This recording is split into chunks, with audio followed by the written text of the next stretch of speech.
오늘 골로새서 4장 3장 18절부터 4장 6절까지 말씀을 통해서 함께 나눌 텐데요. 우리가 계속 그 2장 20절부터 시작해서 그리스도와 함께 사는 새 사람은 어떤 삶을 사는 사람인가에 대한 얘기를 여러 주제별로 생각해 보고 있습니다. 오늘은 특별히 가정에 대한 얘기를 우리에게 들려주고 있습니다. 이 말씀을 통해서 내가 그리스도 안에서 새 사람이 되었다고 한다면 어떻게 사는 삶이 합당한 삶일까를 생각해 보면서 그걸 결단하고 실천하는 여러분 되시길 주의 이름으로 축복합니다. 첫 번째로 아내들에 대해서 이렇게 질문합니다. 아내들아 남편에게 복종하라. 이는 주 안에서 마땅하니라. 아마 세상의 모든 남편들이 제일 좋아하는 말씀이 아닐까 하는 생각이 들기는 합니다. 우리가 살면서 행복한 사람이 어떤 사람일까 하는 생각이 듭니다. 나는 이런 사람이 행복하다고 생각해 하는 그 나름대로의 어떤 이유들을 굉장히 많이 열거할 수 있을 거라고 생각이 듭니다. 그래서 저는 오늘 본문의 말씀이 있기에 이 본문의 말씀에 저한테는 피부가 와닿는데 복종할 대상이 있다는 것이 행복하지 않을까. 여러분 세상에 살면서 일반적으로 복종 그러면 좀 기분이 좋아요 안 좋아요? 좀 기분이 그렇잖아요. 복종 그러면 우리 어른 생각하는 게 두 종류 정도의 어떤 단체가 생각할 텐데 1번은 아마 군대를 생각할 거라고 생각합니다. 무조건 장명하고 위에서는 명령을 내리고 밑에서는 복종을 해야 한다는 어떤 서로 존중하지 않는 좀 말이 좀 억울했을 수 있는데 하여튼 질서를 지나치게 강조하는 그래서 명령과 복종만 있는 그런 조금은 타협점이 좀 덜한 그런 공동체로 얘기할 때 군대를 말하는데 나쁘다는 얘기 아니라 어떤 신속한 작전을 수행하기 위해서 어떤 필수적인 요인이라고 생각이 들긴 하는데요. 그런 맥락에서 복종 그러면 군대가 생각이 나긴 합니다. 또 하나는 먹고 살기 위해서 어쩔 수 없이 참아야 되는 직장도 그렇죠. 상사의 명에 복종해야 되는. 그래서 복종 그러면 유쾌하지 않은 생각도 듭니다. 어쩔 수 없이 해야 하는 어떤 일들을 얘기할 때 복종한다 이렇게 말하는데 자원해서 복종한다. 아니 복종이 저절로 된다. 영원한 상대방이 종이 된다. 이건 무슨 뜻을 갖고 있겠어요? 진짜 그 사람을 사랑한다는 거죠. 존경한다는 거죠. 그래서 진정한 의미에서 진짜 마음에서 우러나오는 복종의 삶을 산다는 것이야말로 세상에서 가장 행복한 삶일 것이다. 그런 세상이 없이 내가 왜 복종해야 돼? 이런 관계라고 한다면 또 그것만큼 또 불행한 삶도 없을 것이다. 그래서 여기 아내들아 남편에게 복종하라 그 말은 다 녹아있는 말 중에 하나가 서로 사랑의 관계를 이야기하지 않을까 저는 그렇게 생각을 해봅니다. 그렇게 되면 아내는 당연히 남편에게 복종할 것이고 남편은 당연히 아내에게 복종해서 서로 복종하는 사이가 되지 않을까 그렇게 생각을 합니다. 그래서 언제부턴가 남존여비 사상이 있었는데 남자는 존귀함을 받고 여자는 그렇지 못한 좀 천한 대접을 받는다라는 말이 대명사가 남존여비인데 어느 순간부터 오래됐죠. 벌써 여성 상위시다 이렇게 또 말이 바뀌어가지고 지금 남자들은 전혀 힘을 못 쓰는 세상에 우리가 살고 있습니다. 그래서 아마 지금쯤이면 정상적인 상황이라고 한다면 상호 복종 시대가 되지 않았을까. 그래서 서로 사랑해서 서로 복종하는 삶을 사는 것이 주 안에서 어떤 삶이다? 마땅한 삶이다 라고 하는 겁니다. 복종이라는 단어만 딱 뜯어서 보면 좀 기분 나쁘지만 그 전제가 우리에게 이해가 되어진다고 한다면 굉장히 행복한 아니 복종을 하고 싶어 하는 것이 아니라 저절로 될 것이다. 저절로 사랑하는 사람에게 종이 될 것이다. 그래서 정말 주 안에서 마땅한 뜻이 진짜 사랑하는 것이고 진짜 사랑한다면 서로에게 복종의 관계가 되는 거다라는 얘기를 하고 있는 겁니다. 그리고 진짜 사랑하는 사람은 누구겠어요? 사실은 여자지요. 어떤 분이 그런 간증을 했죠. 나 정확하게 지금 순간 기억이 나지 않는데 그랬다고 그러잖아요. 엄마 아빠하고 자기랑 갔대. 근데 폭탄이 막 떨어지니까 아빠는 자기 혼자 살겠다고 숨었다는 거야. 엄마는 자식을 끌어안고 자식을 보호했다는 거야. 그런 일이 여러 번 있었다는 거야. 그래서 보니까 번번이 가만히 생각해 보니까 아빠는 늘 도망만 갔고 늘 나를 지킨 사람은 엄마였다는 얘기를 하잖아요. 그것처럼 그래서 아마 제가 볼 때는 아내들에게 먼저 복종해라. 아내들이 엄마의 여자의 사랑이 더 크니까 그렇게 바라지 않았을까. 저는 혼자 그렇게 생각을 해봤습니다. 그러면서 계속 이렇게 말씀을 이어갑니다. 남편들아, 뭐라고 말해요? 아내를 사랑해라. 그래서 뭐 하지 말라? 괴롭게 하지 말라. 어느 시대를 불문하고 세계는 다 힘에 논리잖아요. 힘은 사실은 그냥 우격다짐으로 따진다고 하면 누가 세요? 대부분은 남자가 세지요. 남자가 세다 보니까 좀 고집을 많이 피우죠. 자기 주장을 많이 내세우죠. 괴롭게 하는 게 뭐겠어요? 물리적으로 폭행하는 것도 괴롭게 하는 거겠지만 내 주장을 꺾지 않는 거죠. 내가 힘이 있다고 내가 어떤 좀 좋은 위치를 정의했다고 내가 좀 뭘 주장해보려고 하는 거죠. 그래서 상대방에게 속된 말로 갑과 을의 관계를 만들어서 을의 역할을 감당. 이 주문하는 게 뭐겠어요? 괴롭히는 거죠. 괴롭히는 거. 그리고 다 괴롭히는 뭐 왕따 이런 너무 많잖아요. 이런 부분들을 힘 있는 자들이 하면 된다 안 된다? 안 된다. 특별히 남편이 그렇게 하면 안 된다. 근데 얼마나 부인들을 괴롭게 하는 사람들이 많았어요. 괴롭게 하지 마라. 그러면 이제 자녀들에게 말합니다. 자녀들아, 모든 일에 부모에게 뭐해라? 순종하라. 굳이 해석한다면 복종은 내가 별로 하고 싶지 않은 마음이 드는 그런 명령이야. 그럼에도 불구하고 그냥 상황이 그러니까 해야 되는 거야.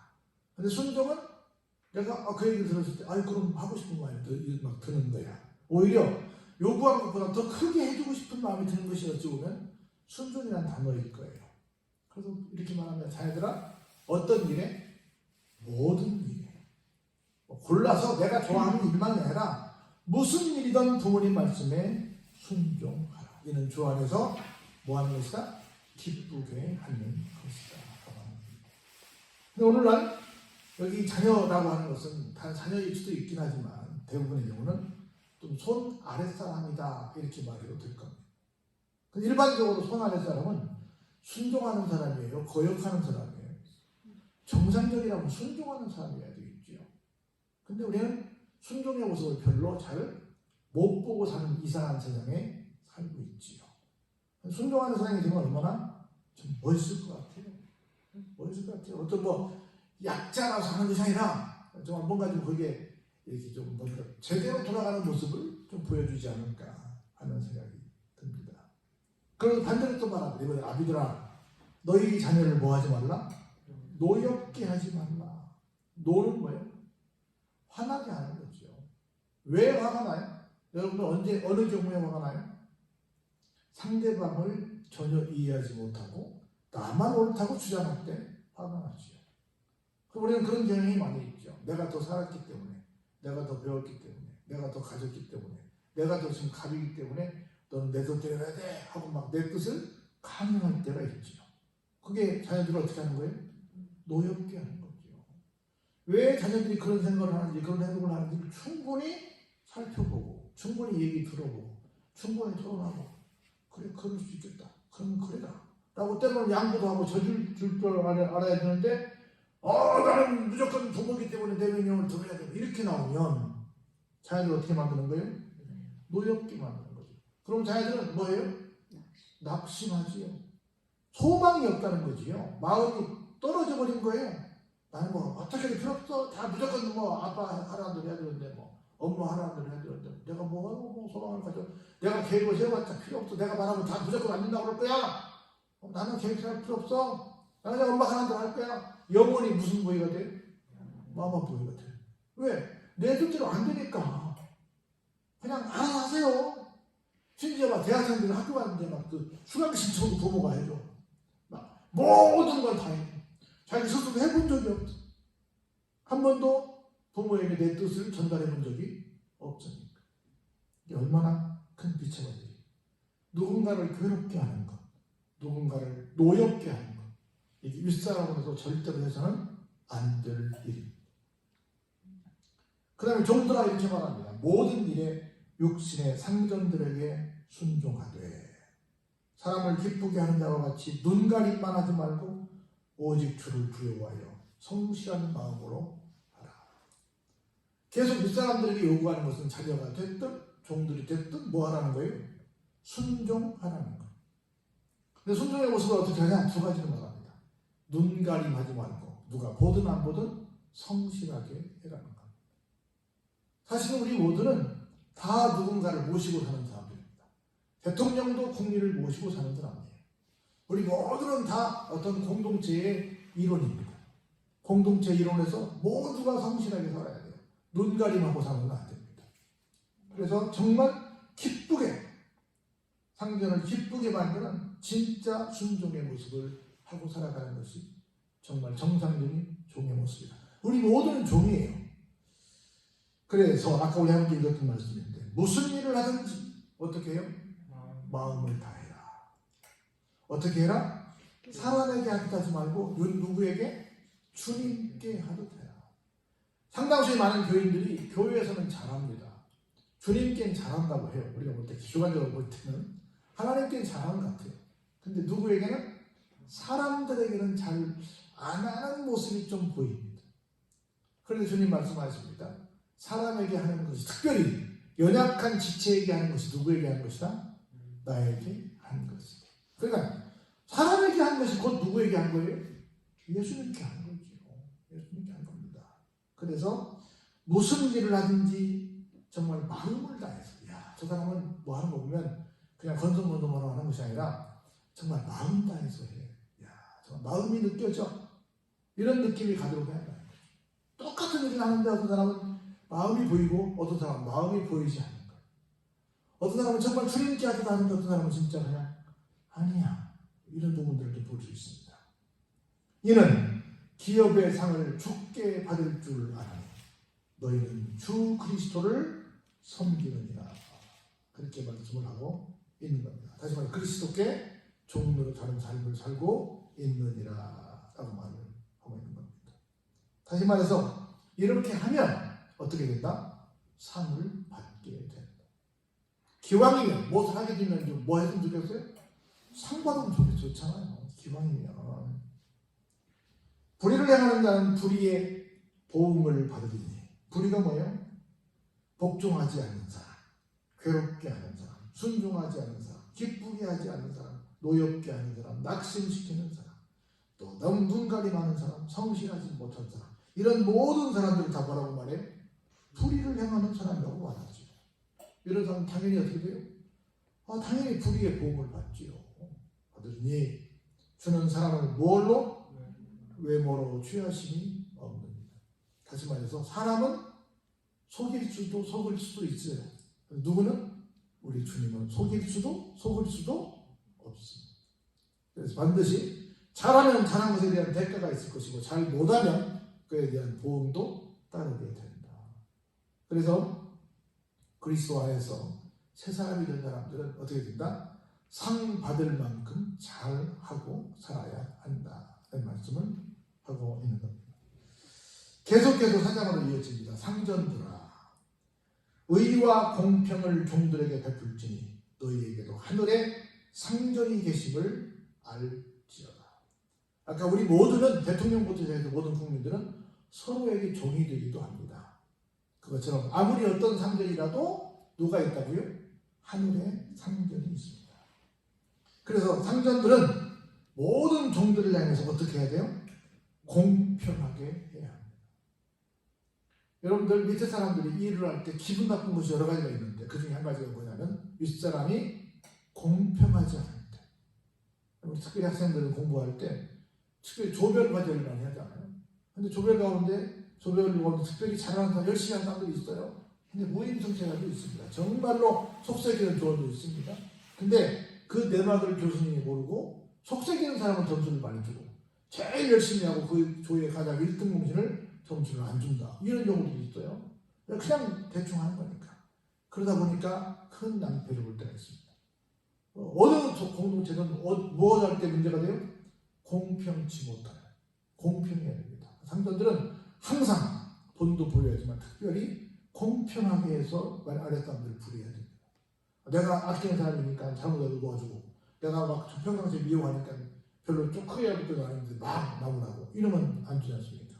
그래서 공과 간을 구분해야 되는데 삼전들이 그걸 못하는 경우가 많이 있습니다. 그러면서 이렇게 우리 계속 권면의 말씀을 이어가고 있습니다. 첫 번째로 기도를 계속하고 기도에 감사함으로 깨어 있으라. 우리 항상 하는 말이지만 기도는 영혼의 호흡입니다. 호흡은 했다가 안 했다가 할 수 있나요? 그럼 큰일 나죠.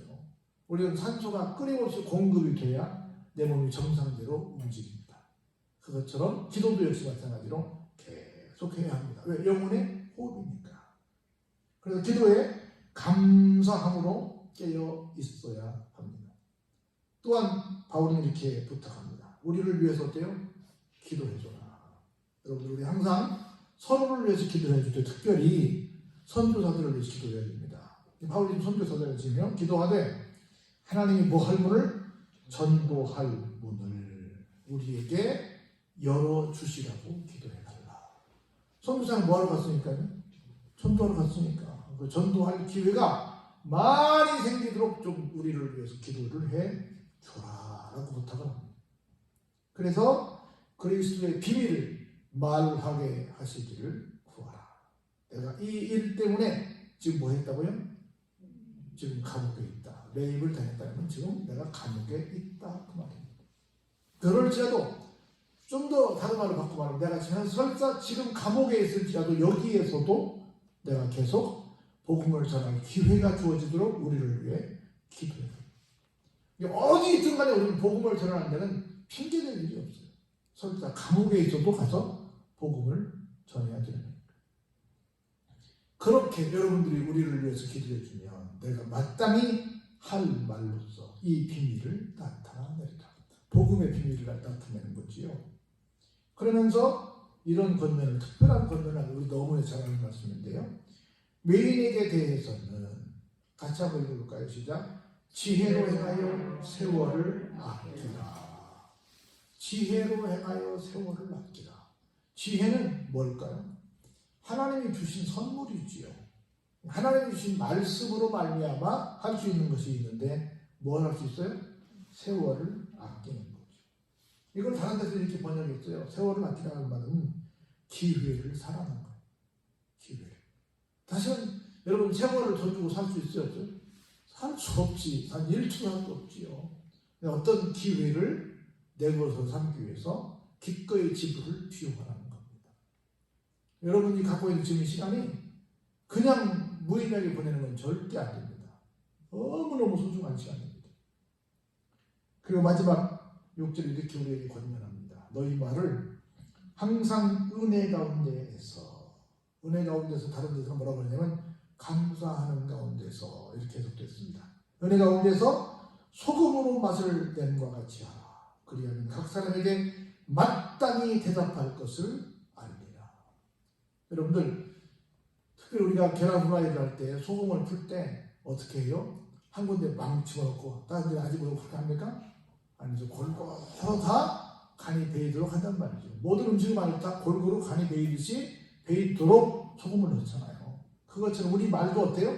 골고루 다 적재적소에 적당하게 하라는 거야. 어떤 때는 막 이렇게 하고 저렇게 하고 막 말이 왔다 갔다 하고 감정적이고 그러면 그 말이 별로 신빙성도 없고 사람들의 마음을 그렇게 기쁘게 하는데 도움이 되지 못합니다. 그래서 말을 참 지혜롭게 하는 게 굉장히 필요하다. 이런 삶을 사는 사람을 가르쳐서 뭐라고 한다? 그리스도 안에서 새 사람이 된 사람의 모습이라고 한다. 그렇게 지금 말씀을 하고 있는 겁니다.